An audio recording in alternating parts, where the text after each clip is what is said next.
What is going on, guys? Welcome to J Powell Music, and today I wanted to talk about a review for a slightly older Japanese anime film that is about music, jazz, and just I would say definitely music overall, but definitely is the theme of it is jazz. And I don't. I randomly came across it on my phone, random algorithms. I'm not really sure. It's one of those weird countdown things. Um, that I found on my phone from a news perspective, but I clicked on it clickbait style. But I came across an amazing film that I saw. I rented it on Google TV, and that is Blue Giant.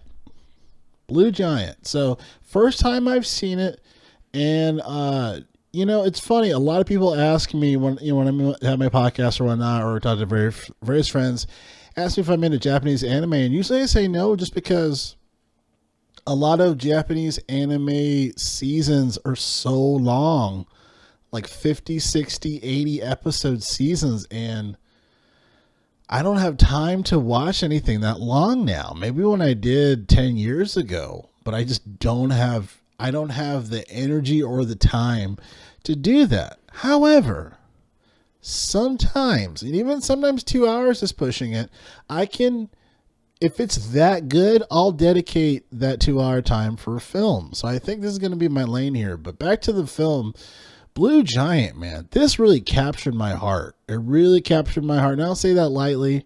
I'm a big movie guy. I used to want to be a director back in the day. I made a couple short films in my heyday, did a little acting in some of my friends' films, and, I'm a big fan of great stories. And I really loved this film on multiple levels. This was a film, it has English subtitles, Japanese voice acting, and it just crushes it in every aspect. As far as for what it crushes, just a really great story, really well acted. Obviously I watched cartoons growing up and playing video games and hearing great voice acting. So I can recognize great voice acting when I hear it. And this is excellently voice acted for all the main characters.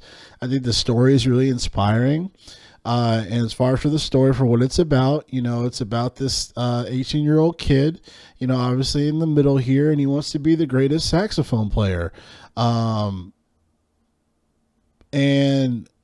it's just really inspiring. He moves to Tokyo, and, even how he finds practice, as far as like he's looking at where to practice, and he finds like this lake.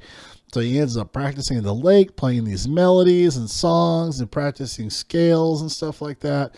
And he ends up coming across this, two other folks, and they build this, they build this jazz band and work on this music that's original of theirs.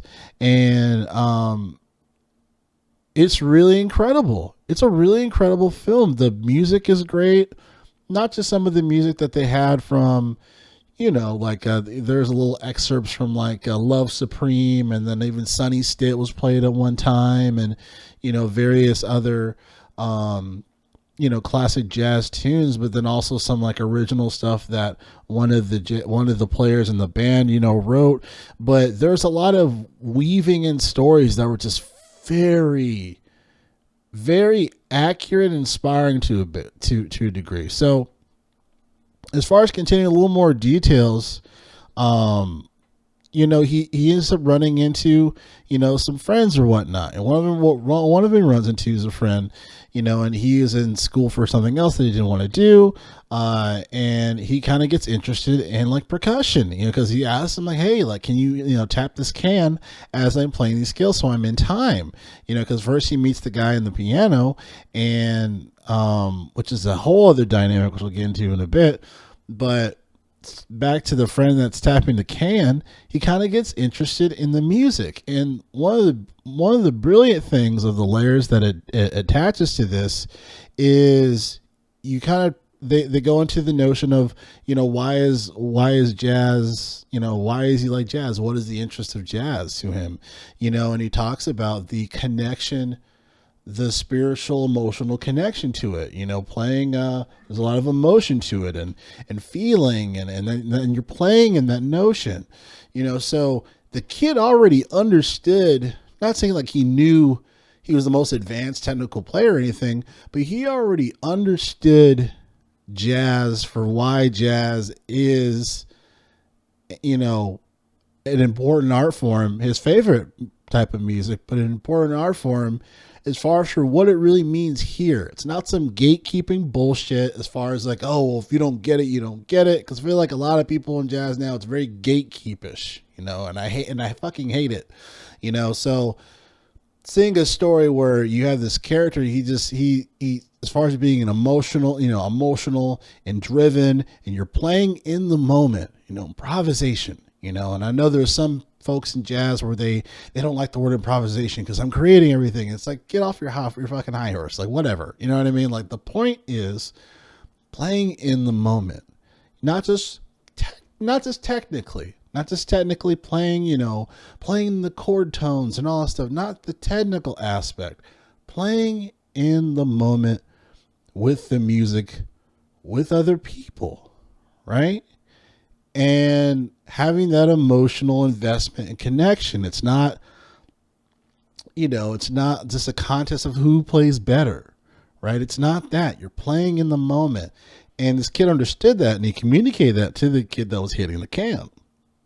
He's like, wow, I kind of really like this music, because the first kid he met that plays the keys, saying as far as like, how jazz is kind of a dying art form today, and he has a conversation with this kid to find out they're the same age, but, afterwards he's kind of practicing his timing because the kid on the piano is like, hey, you need to practice your timing. You got to play within frame. Always, what are you playing? How is this, it doesn't matter what you play. You got to play in frame first. So the kid on the can gets interested in percussions, ends up becoming eventually the drummer, right? And then you see his story progressing, where he goes from one thing that he knew for probably a majority of his life, the drummer. I forget the names of these people, I apologize, but it comes from that to a notion of where he gets really good. The kid on keys recommends him, hey, you listen to Art Blakey, and hey, stuff like, hey, you messed up, this many times, hey, this many times. But he was open to taking the criticism, and he just liked the notion of playing with them. And then he was accepted in that because of his encouragement in wanting to do it. There's even a part in the film where one of the guys, he is the owner of a very famous jazz club in Japan, in Tokyo, where he says, the drummer was off, but there was his emotion, his energy and willingness to play. It was kind of inspiring. I thought it was such a great line, such a great point, right? It was like, even though this guy isn't the greatest drummer I've ever seen, his passion of wanting to do it was inspiring in itself. And I feel, and that resonated with me because I don't know if anybody really listens to music like that anymore.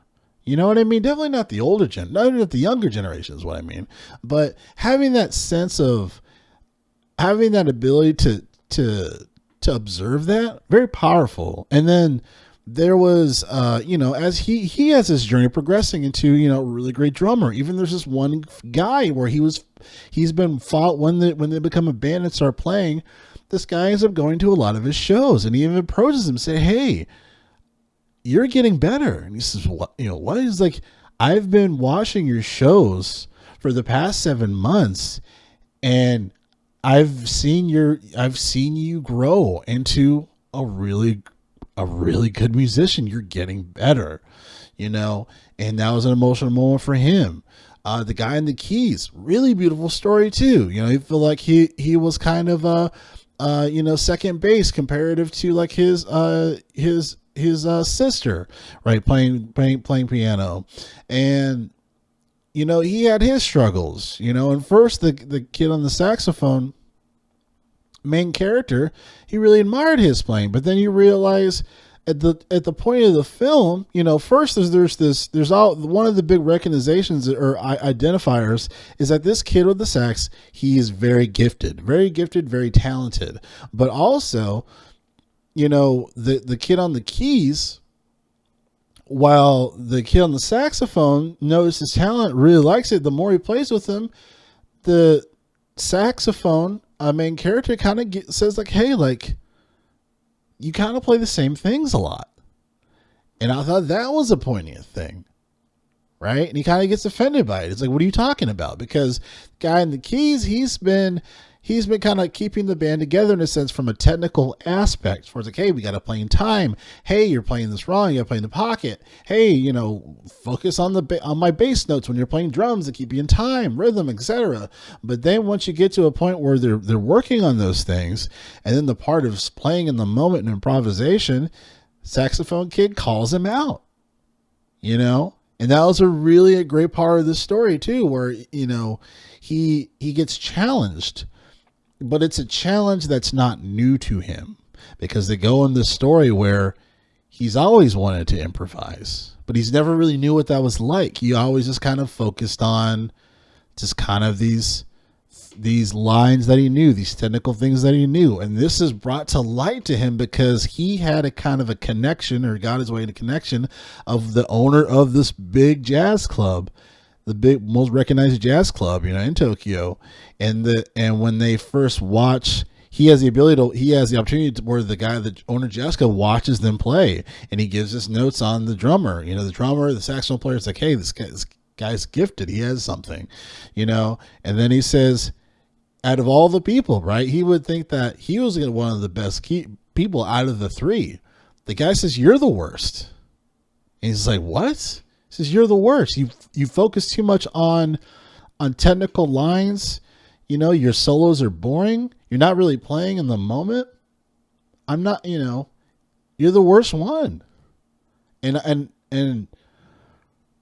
like, as a musician, like, wow, you know what I mean? And he had to re-innovate himself as a musician. So it's just, there's so many points within this story that they present it in such a really well-made way that I see why this movie was on the list of, you know, one of the best anime films, like, you know, ever. Obviously there's a big list, and I have a ways to go for a lot of these other anime films, but this movie really spoke to me as far as a musician standpoint. I think it's a beautiful film. The music is beautiful.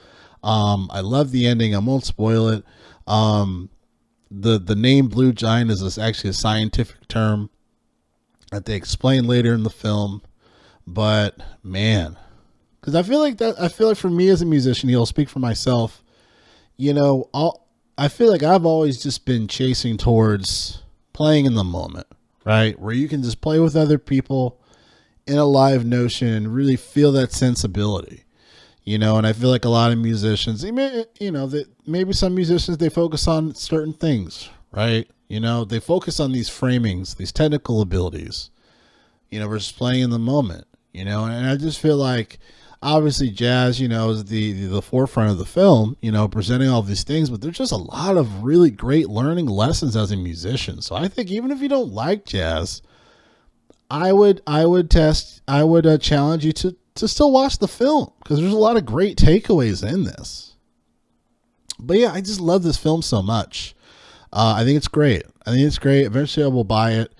You know, this is on, because I have like a small list, it's growing, of like favorite musical, you know, movies about music. You know, It Might Get Loud, the documentary, amazing documentary that I recommend. Whiplash, of course, even though, you know, it's not a documentary, it's a fiction, a story, but a great story at that, right? I mean, even though it's brand new, it's still great. It's on the list. Sorry, you know, maybe it's me being biased, but the Omar and Cedric might get weird. Blue Giant is on there, so recommend it. Blue Giant. Again, J Powell Music. Thanks for hearing me yammer about it, and I'll catch you guys next video.